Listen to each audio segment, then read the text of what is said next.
आदाब नाज़रीन, आप देख रहे हैं गुलिस्तान न्यूज। दोपहर के 2:30 बज चुके हैं। खबरनामा लेकर मैं आपका मेजबान गौहर कुछ आपकी खिदमत में हाजिर है। पेश है खबरों की तफसील। जम्मू कश्मीर के लेफ्टिनेंट गवर्नर मनोज सिन्हा ने कन्वेंशन सेंटर जम्मू में JNK food processing wellness conclave में शिरकत की है।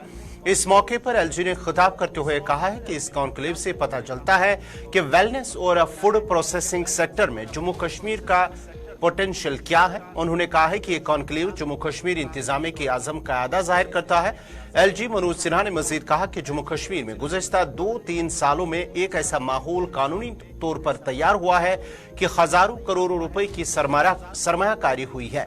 LG मनोज सिन्हा ने अपने खिताब में कहा है कि जम्मू कश्मीर एक अच्छी जगह होने के साथ साथ यहाँ के लोग भी काफी अच्छे हैं।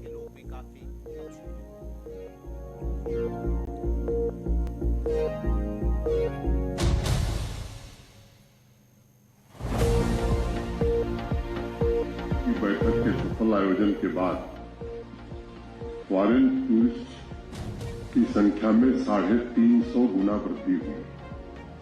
देश के दूसरे हिस्से से जो लोग आए हैं उनका मैं स्वागत करता हूं।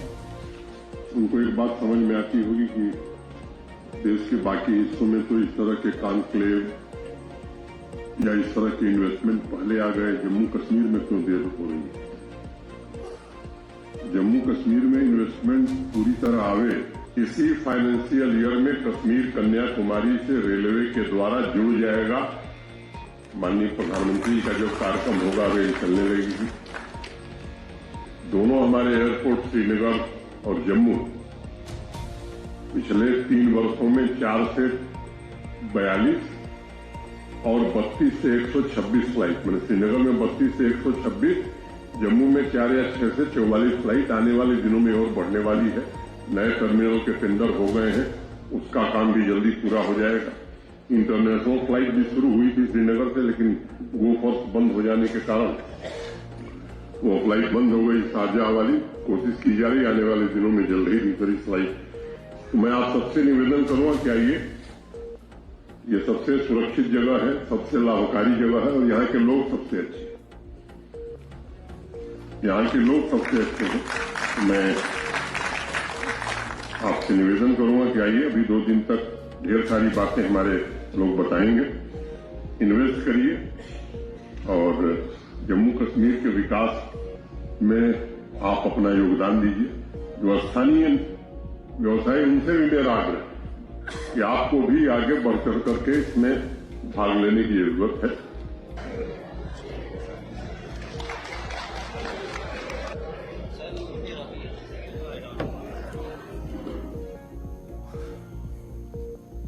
भारतीय जनता पार्टी के लीडर गुलाम अली खटाना ने कहा है कि दफा 370 से जम्मू कश्मीर के अंदर कुछ चंद ही खानदानों को फायदा मिल रहा था। उन्होंने कहा कि अब पार्लियामेंट और उसके साथ साथ ही सुप्रीम कोर्ट ने इसे हमेशा के लिए खत्म कर दिया है। 370 कुछ फैमिलीज को प्रमोट करता था और जवाहरलाल नेहरू जी ने एक ऐसा स्ट्रक्चर बनाया था कि जिससे कुछ फैमिलीज़ को लाभ हो और ना कि पूरे कश्मीर के, जम्मू के जो सारे इथनिक ग्रुप्स हैं उनको लाभ हो। और जो वेलफेयर के लिए कानून है भारत के, दुनिया की सबसे बड़ी जमहूरियत के, वो वहाँ ना जा पाएँ और हम जो भी बजट या पैसा है उसको खुर्द-बुर्द करें और ताकत कुछ फैमिलीज़ तक ही रहे। तो वो उसको पार्लियामेंट ने भी और सुप्रीम कोर्ट ने भी उसको क्वैश कर दिया है, दफना दिया है। बाकी जमहूरियत है, कोई कुछ भी कर सकता है, कोई भी सोच रख सकता है। कहा कि पाकिस्तान से बात करना ज़रूरी है। इस मीटिंग के दौरान फारूक अब्दुल्ला साहब ने पाकिस्तान के साथ हमारा बात POJ के पे है, उस पर करेंगे, बात क्यों नहीं करेंगे। इधर मेंबर पार्लियामेंट सिमरनजीत सिंह मान ने दफा 370 और बाबरी मस्जिद की अदालत उज़्मा के फैसलों को यकतरफा करार देते हुए कहा कि उन्हें सुप्रीम कोर्ट पर कोई भरोसा नहीं है और इस तरह के फैसलों से अवाम का एक बार फिर भरोसा उठ गया है। हो सकता है, ये तो सुप्रीम कोर्ट ने किया। जैसे गोगोई साहब चीफ जस्टिस थे, जैसे उन्होंने योद्धा का फैसला किया है, उनको माफ़ किया गया था। जो उन्होंने छेड़खानी की थी एक बीबी के साथ, तो फिर उनको राज्यसभा का नॉमिनेटेड मेंबर बना दिया है।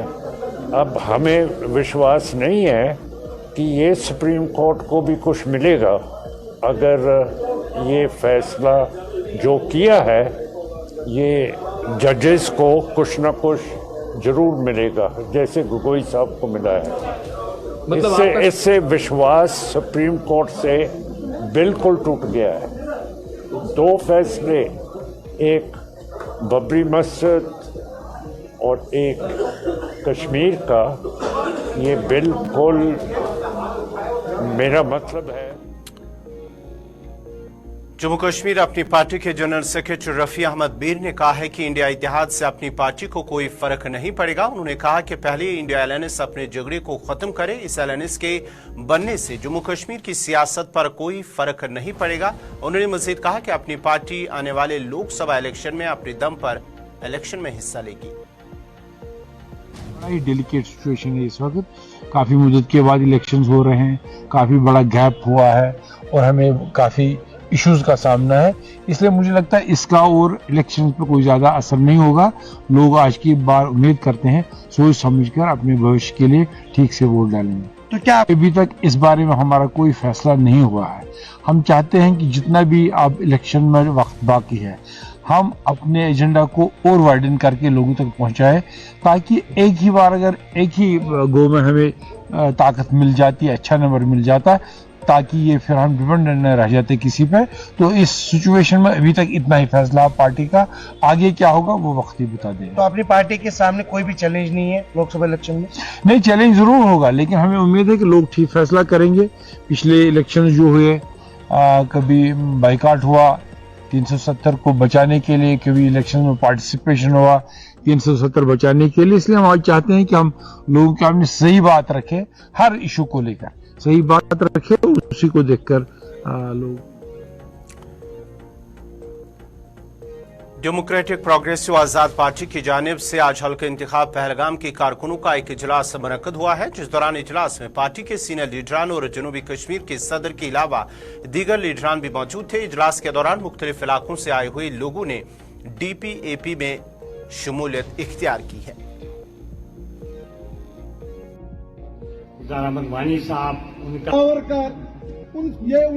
देखिए, मैं ये कहूँगा कि पार्टी हमारी जरूर चुनाव में आएगी। लोकसभा का चुनाव हम लड़ेंगे।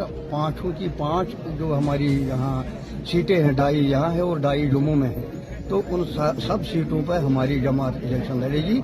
एंड अब जो आपका सवाल है कौन लड़ेगा, this is for the party leadership to decide who will contest. वो अप्रोप्रिएट टाइम पर आपके सामने हमारा कैंडिडेट भी आएगा और हमारा मंशूर भी आएगा, हमारा निशान भी आपके सामने होगा। शुक्रिया। ये उनकिसके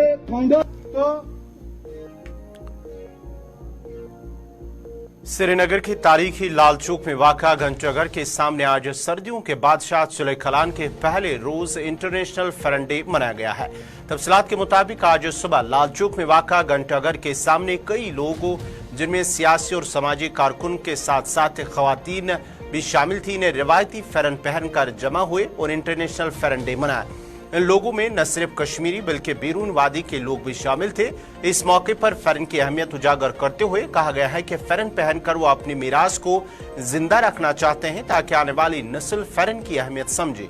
वही एक गैर मकामी सयाह ने भी इस मौके पर कहा है कि उसे फख्र वो महसूस कर रहा है कि उन्हें यहाँ आकर फैरन डे में शिरकत करने का मौका मिला है।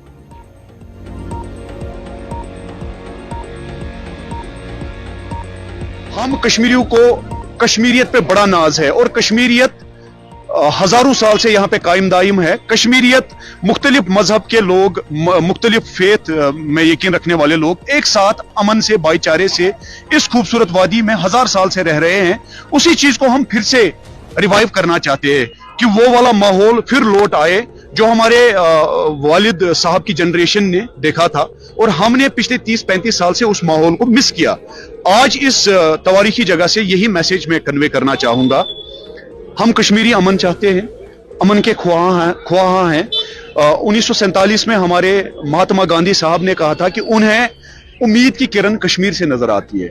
मुझे आज पूरा यकीन हो गया हमारे नौजवानों ने उस उम्मीद की किरण को फिर से जिंदा किया और पूरी दुनिया को वो मैसेज कन्वे कर रहे थे यहां से। आई एम होपफुल कि आने वाला वक्त हमारे लिए बहुत पीसफुल होगा, बहुत तरक्की याफ्ता होगा। Happy international Farren day. विकसित भारत संकल्प यात्रा के तहत आज पुलवामा में एक प्रोग्राम का इनेकाद किया गया है, जिसमें joint director integrated surveillance programme doctor Sanket Kulkarni मेहमान खुसूसी के बतौर मौजूद थे। इस मौके पर मरकजी सरकार की जानिब से मुख्तलिफ महकमों के अंदर मुतारिफ की गई स्कीमों के मुतालिक लोगों को जानकारी फराहम की गई और मुख्तलिफ महकमों की जानिब से इस मौके पर मुख्तलिफ स्टॉल्स भी लगाए गए ताकि अवाम में जानकारी फराहम हो।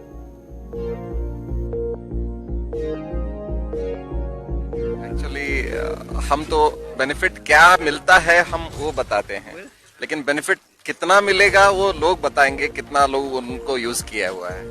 और लोगों ने आपने देखा ही है कि 2 लोग आके मेरी जवानी में कहा है उनका, तो दे आर यूजिंग दो सर्विसेज। मतलब वो हेल्थ का भी हो या कोई और सर्विसेज हो, उसको यूज करते हुए अगर उनका डेवलपमेंट हो रहा है, वो हम सबका विकसित भारत में एक स्टेप अहेड है। तो यही चाहता हूं मैं हमारे सारे भाई बहनों को, यानी वो यूज करें उस सर्विसेज को एंड उनका एक तरक्की में वो काम आए। मैं हम सबका कामना यही है कि सब लोग उसके विकसित भारत में एक स्टेप अहेड। रामबाग नटीपोरा श्रीनगर के दुकानदारों ने आज एक प्रेस कॉन्फ्रेंस के दौरान कहा कि रामबाग से नटीपोरा तक जगह जगह पर बैरिकेड लगने से उनका कारोबार मुतासिर हुआ है, जबकि वो फाका कशी पर मजबूर हो रहे हैं। उन्होंने कहा कि राब्ता सड़क तंग होने के अलावा बैरिकेडिंग से ट्रैफिक जाम भी होता है और उनका कारोबार मुतासिर होता है। उन्होंने अब इंतजामिया से अपील की है कि उनके जो भी मसाइल हैं उन्हें हल किया जाए ताकि उनकी मुश्किलात दूर हो सके।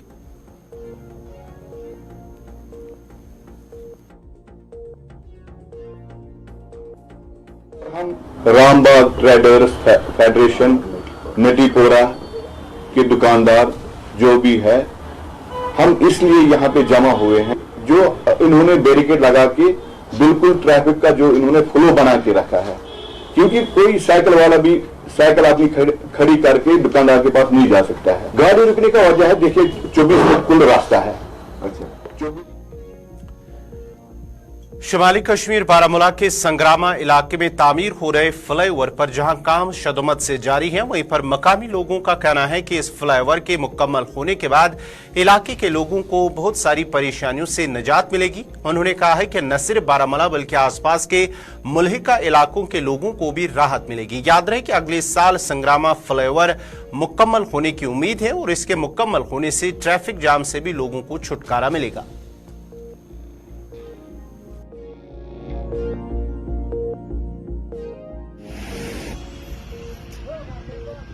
फूड मंडी से बड़ बार फूड मंडी ये मंडी मज तम सात ट्रक योर गसान 2 गोटे जाम कि हत्या कि एम्बुलेंस पे जबरदस्त परेशानी एम्बुलेंस पे लड़के नान तम कर ट्रैफिक जाम यूटा पुलिस योर वातान कि पे वक्त गवर्नमेंट यह तुल स्टेप तुल यह बन बराबर सान खत गई ठीक 3 डिस्ट्रिक्टन गो बेहतरीन बारामूला कपवारा तो बांडीपोरा ये वक्त ट्रक पे तंग कर तंग कर वही बन ऐसा बन इंशाल्लाह रहमान ठीक बेहतरीन बन और होने से मतलब कि जहाँ जो यहाँ पर फ्लाईओवर बन रहा है, इससे पहले यहाँ पर कहीं घंटों पे जैम होता, कम से कम जब फ्रूट सीजन होता था एट पीक 2 या 3 घंटे जैम होता था। बट आफ्टर फ्लाईओवर ये बन जाएगा, वो ये 2 या 3 घंटे की जर्नी हमारी हार्डली 5 या 10 मिनट की रह जाएगी आफ्टर दिस फ्लाईओवर। डेफिनेटली जो स्कूल के बच्चे हैं और मेनली जो एम्बुलेंस इमरजेंसी है वो यहाँ पर बहुत टाइम तक फंसी रहती थी, जो उसकी वजह से बहुत काजेज़ भी हुई है, डेथ भी हुई है। और कहीं पे लेबर पेन भी, जब लेबर में होती थी फीमेल तो उनको भी प्रॉब्लम होती थी बहुत, तो उस लिहाज से यहाँ पर बहुत ज़्यादा फ़र्क पड़ेगा इस फ्लाईओवर का। कम्युनिटी हेल्थ सेंटर मेंढर में आज आयुष्मान बाबा मेला मुनक्कद हुआ है, जिसमें मुख्तलिफ माहिर अमराज की खदमात हासिल की गई और आने वाले लोगों की तिबी जांच की गई है। इसके अलावा मुफ्त कंसल्टेशन और आयुष्मान भारत गोल्डन कार्ड के लिए ऑनलाइन रजिस्ट्रेशन भी गाँव वालों को दस्तयाब कराया गया। ये प्रोग्राम हमारा 1 सितंबर से लेकर 31 दिसंबर तक था और अब गवर्नमेंट ने ये एक्सटेंड कर दिया फर्दर फॉर 3 मंथ्स मोर। तो उसी के अंदर हमने उसी अकॉर्डिंगली जो गाइडलाइंस उनको फॉलो करते हुए हमने डिफरेंट स्कीम्स को सैचुरेट करते हुए उनको इम्प्लीमेंट करते हुए यहाँ पे ये मेला ऑर्गेनाइज किया है। इसमें हमारी डिफरेंट स्कीम जो है इम्प्लीमेंट हो रही हैं, जैसे गोल्डन कार्ड, आबा आईडी, एनसीडी स्क्रीनिंग, अनीमिया मुक्त भारत, ट्यूबरकुलोसिस स्क्रीनिंग, एएनसी। जो गोल्डन कार्ड हमारे बन रहे हैं उनको डिस्ट्रीब्यूट भी, डिलीवरी भी करते हैं, अपना रजिस्टर भी करते हैं और जनरेट भी करते हैं। हिज़्ब इख्तिलाफ के अरकान पार्लियामेंट ने दोनों ऐवानों से 140 से जायद अरकान पार्लियामेंट की मुअत्तली के खिलाफ पार्लियामेंट हाउस से विजय चौक तक एहतजाजी मार्च निकाला। अरकान पार्लियामेंट ने यह मार्च राज्यसभा में रहनुमा हिज़्ब इख्तिलाफ मल्लिकार्जुन खड़गे की सरबराही में किया। अपोजिशन अरकान पार्लियामेंट के खातों में एक बैनर था जिस पर यह जमहूरियत बचाओ लिखा गया था। कांग्रेस के सदर मल्लिकार्जुन खड़गे ने कहा है कि वज़ीर-ए-आज़म नरेंद्र मोदी और वज़ीर दाखिला अमित शाह पार्लियामेंट से मुत्तलिक मौज़ूआत पर ऐवान के बाहर खिताब कर रहे हैं जो इस्तिकाक की खिलाफ वर्जी का मामला है। उन्होंने कहा है कि हम मुअत्तली के खिलाफ एहतजाज कर रहे हैं, हुकूमत नहीं चाहते कि ऐवान चले। खड़गे ने मजीद कहा है कि लोकसभा में हम पार्लियामेंट की हिफाजत की खिलाफ वर्जी से मुत्तलिक मौजू को उठाना चाहते थे कि ऐसा क्यों हुआ, ये कैसे हुआ और इसका जिम्मेदार कौन है। हम चाहते थे कि हुकूमत ऐवान को इसके बारे में बताए, ताहम वज़ीर-ए-आज़म और वज़ीर दाखिला दोनों ऐवानों में नहीं आए। उन्हें जो बातें ऐवान में करनी चाहिए वो बाहर कर रहे हैं।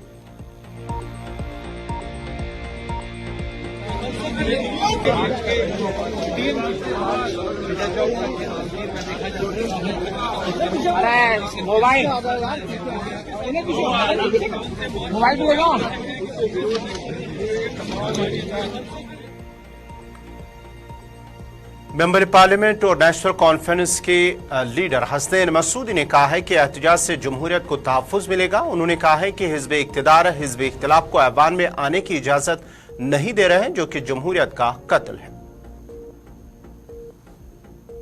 पार्लियामेंट का मतलब क्या है? पार्लियामेंट मतलब है बहस तमहीज़।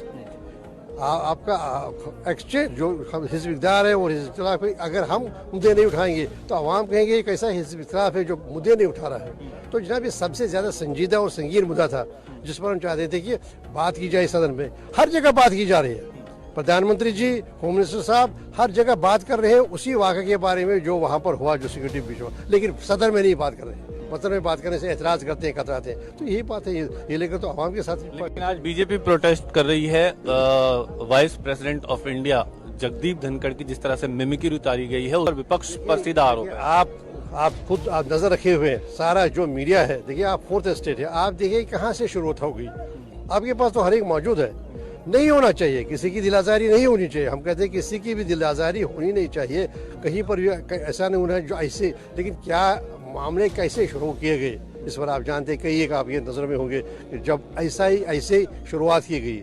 लेकिन बहरहाल उन्होंने किस जज्बे के साथ या क्यों किया ऐसा, तो उनको भी अपना स्पष्ट करेंगे, अपना जो भी उनका अपना स्टैंड होगा, मौक़िफ़ होगा। बीजेपी ने पूरे मामले को जाट समुदाय से जोड़ दिया है कि जाटों की बेइज्जती की। देखिए वही तो सबसे बड़ी दिक्कत है ना, जब कोई और किसी समुदाय की बात करते कहते हैं कि देखो जी विभाजन कर रहे हैं, जाट की बुनियाद पर, जात की बुनियाद पर, ये बरादरी की बुनियाद पर विभाजन कर रहे हैं, तकसीम कर रहे हैं। और जब अपनी बात आई तो मुझे नहीं लगता कि उनको इसको ये रूप देना चाहिए, ये रंग रूप देना चाहिए। इधर मेंबर पार्लियामेंट महबूबा माची ने कहा है कि ऐवान में सिक्योरिटी की खिलाफ वर्जी पर सवाल पूछे जाने पर हिज़्ब इख्तिलाफ के अरकान पार्लियामान को मुअत्तल किया गया है और सरकार अपनी मनपसंद और मन मर्जी से बिलों को पास करवाना चाहती है। नायब सदर का मजाक उड़ाने पर उन्होंने कहा कि ऐसा नहीं होना चाहिए। 30 करोड़ जनता ये सवाल पूछ रही है कि अगर आप एक सबसे सुरक्षित, देश का सबसे सुरक्षित भवन, पार्लियामेंट भवन की ही रक्षा नहीं कर सकते तो आप देश की और जनता की रक्षा क्या करेंगे? यही सवाल तो विपक्ष की तरफ से पूछा गया था कि जो जिम्मेदार लोग हैं एक बार आके माननीय गृह मंत्री जी इस बात को रखें ताकि विपक्ष भी अपनी राय दे कि कैसे सुरक्षा में चूक ना हो भविष्य में। लेकिन उस पर बात नहीं की गई और इसी बहाने से लगातार इतने सारे सांसदों को निलंबित किया गया, उनकी जबान को बंद करने की कोशिश है ये, ताकि कोई बहस ही ना हो और सारे बिल आराम से पास हो जाए। क्योंकि पिछले सेशन में भी आपने देखा होगा कि मणिपुर मुद्दे पर जिद पर अड़ी रही सत्ता पक्ष, उस पर भी बात नहीं की गई शुरुआती पूरे सेशन में, और तमाम बिल वो लोग अकेले ही पारित कर लिए, उसमें डिबेट नहीं हो पाया। तो ये शायद सत्ता पक्ष को लग रहा है कि सबसे आसान तरीका यही है कि किसी ना किसी मुद्दे पर हम अड़ जाते हैं और अड़ने के बाद सबको निलंबित कर देते हैं और फिर अकेले ही सारे बिल पास कर लेते हैं। अब एक अहम सवाल यह है कि जिस तरह से लगातार आप लोग प्रोटेस्ट कर रहे हैं, प्रोटेस्ट तो बीजेपी भी कर रही है। आज उपराष्ट्रपति धनखड़ के मामले को लेकर के कह रहे हैं कि जो मिमिक्री की गई है वो बहुत निंदनीय है, दुखद है, ऐसा नहीं होना चाहिए। देखिए, इसकी मैं भी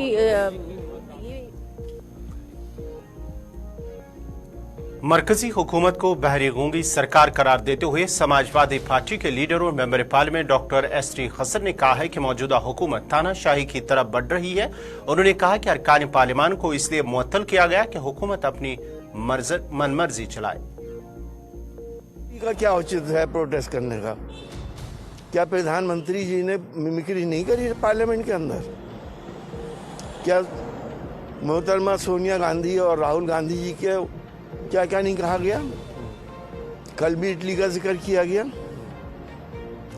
क्या रेनकोट पहन के प्रधानमंत्री को नहाने की बात किसने कही थी? किस मुंह से प्रोटेस्ट कर रहे हैं?